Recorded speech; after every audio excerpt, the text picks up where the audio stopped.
Can you build intimacy with an avoidant partner? Is the question we will answer today in this video.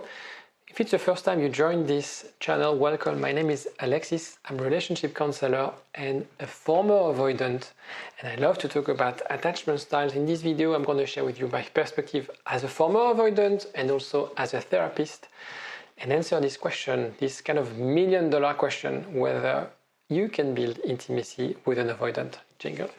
igetmyexback.com. Everyone deserves a second chance.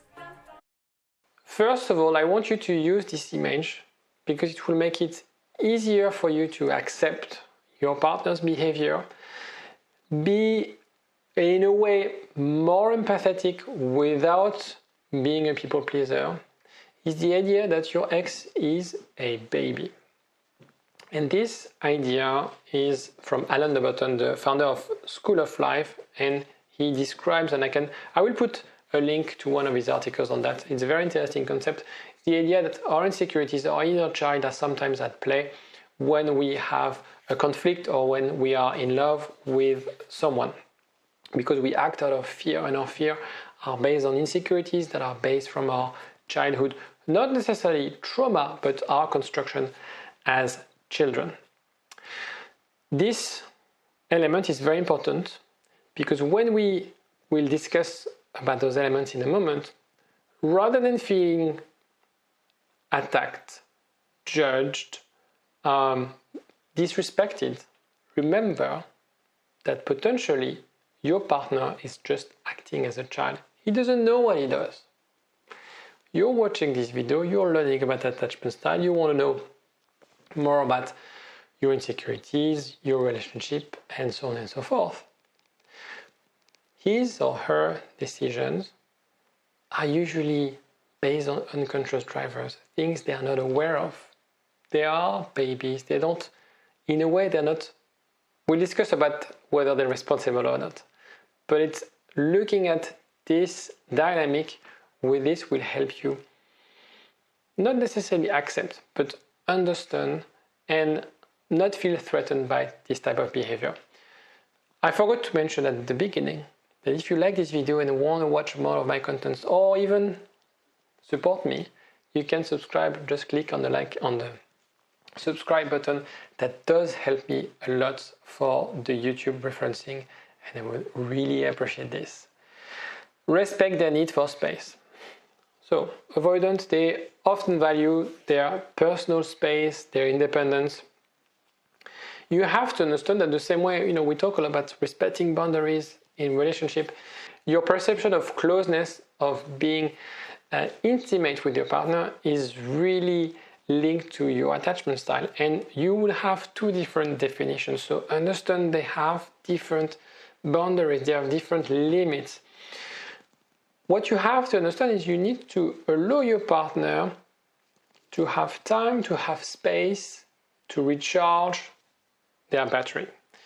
In a way, we have, if we look at ourselves, our minds, having emotional buckets, one way for them to recharge their emotional buckets, their safe space, is to be on their own. Some people, anxious people, they like to, they would recharge their emotional bucket by connecting, by discussing, by venting, right?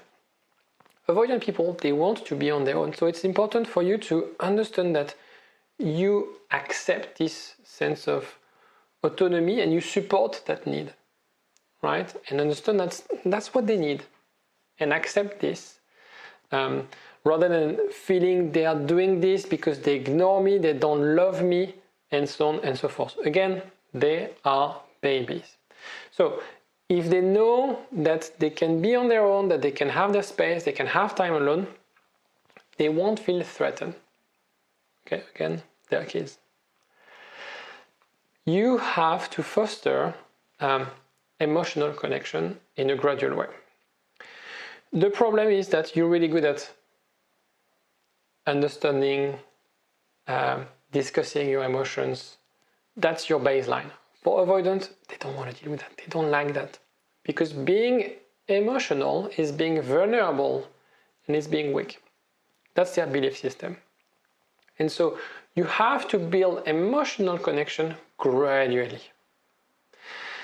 And really be sure that you're doing at a pace that is acceptable for them. You can't really ask big questions right away. You need to get them to a place where they will open up.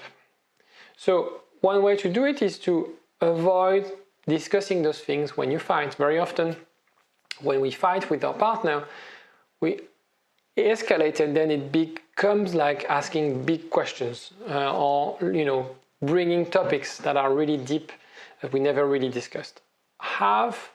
Create safe space where you would discuss those things in a non-threatening way. And so you have to be proactive with that. Very often people, they deal with those topics when they're in crisis mode, and that's the worst time to do it. And an avoidant will feel like, no way I'm going to discuss those things with my partner, or no way I'm going to discuss how I manage my business, how I find my relationship with my parents, and so on and so forth, because when I do, I feel attacked. I feel I'm not listened, I'm judged. Okay, so very important to create that safe space and do it proactively, not doing it in the context of conflict. You need also to encourage the independence. And you see the wording is really about kids. You need to encourage them. Yeah, you good boy. They appreciate partners who understand and support the need for independence. So again, if they have hobbies and they like going, play golf or stuff like that, you encourage them and help them in their sort of personal growth. And also understand that you need some me time to yourself as well. You need to have your own hobbies. You need to have your own things on the side. I think a relationship is functioning effectively if we manage to have couples time, me time, family time, and find the right balance. Very often people who have young kids, for example, they will have family time, a little bit of me time, and there's no time left for the relationship. And the difference between people who just got married and people who have young kids, for example, when they got married, they don't have kids, it's couple time, a little bit of me time, and nothing else. So it's really about readjusting. And I know life is busy and I know you have work to deal with, you have your boss, you have your clients, and so on and so forth.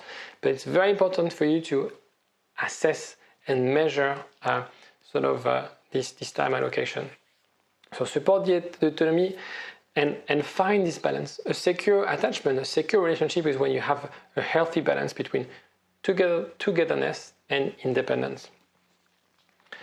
And as I mentioned, maintain your own independence. The problem is that sometimes we don't want to let go of our partner. We don't want our partner to do things because we feel like, what am I doing? What should I do?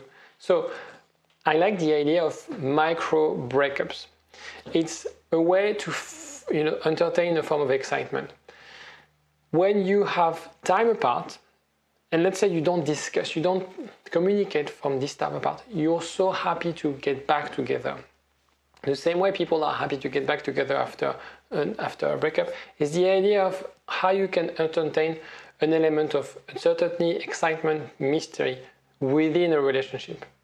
Okay, a date should be about quality, not quantity. So sometimes people who have an anxious attachment style, they feel like we never spend time together. And they get frustrated because they measure the amount of hours they spend together and they'll feel like they spend obviously more time at work than with them. The point is like not measure that in terms of hours, but in terms of quantity. So be smart. A date night is different than sitting on the couch watching Netflix.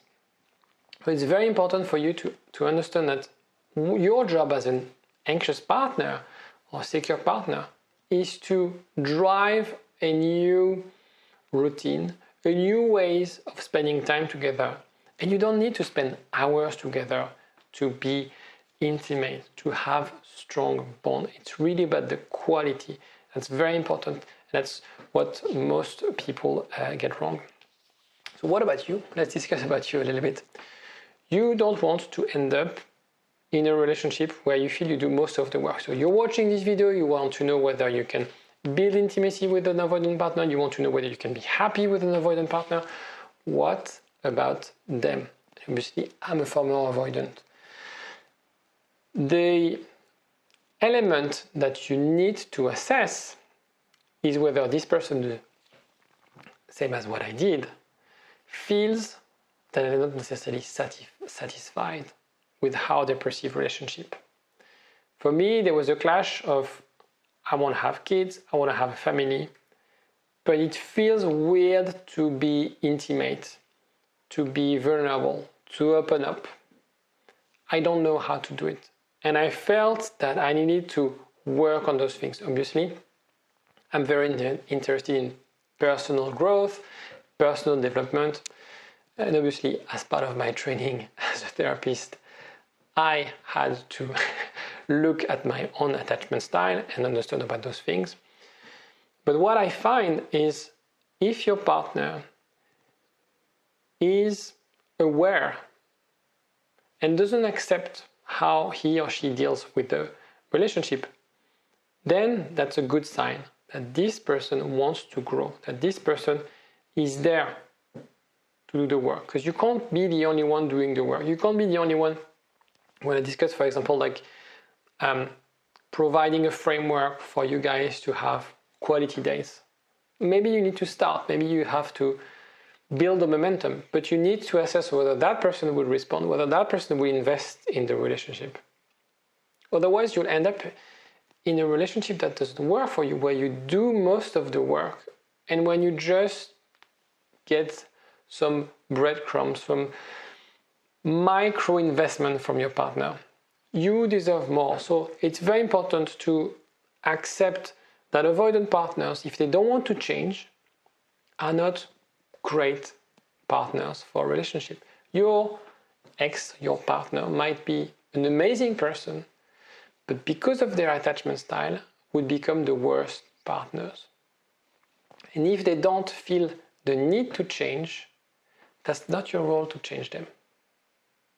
The principle of how to be happy in a relationship is not about spending time finding how I can change my partner, but it's more about what can I do to communicate effectively with my partner, to speak the same language, and see whether we can shoot in the right direction. And that involves an element of change on both sides, my side and my partner's side. On this, I'll let you reflect and let me know in the comment section if you have any questions about attachment style. I'll see you next time. Take care. Bye. Power for a long time. Get up, nah, I ain't a quitter. Toss me the ball, I'm a really big hitter. Big picture, I'm a straight killer.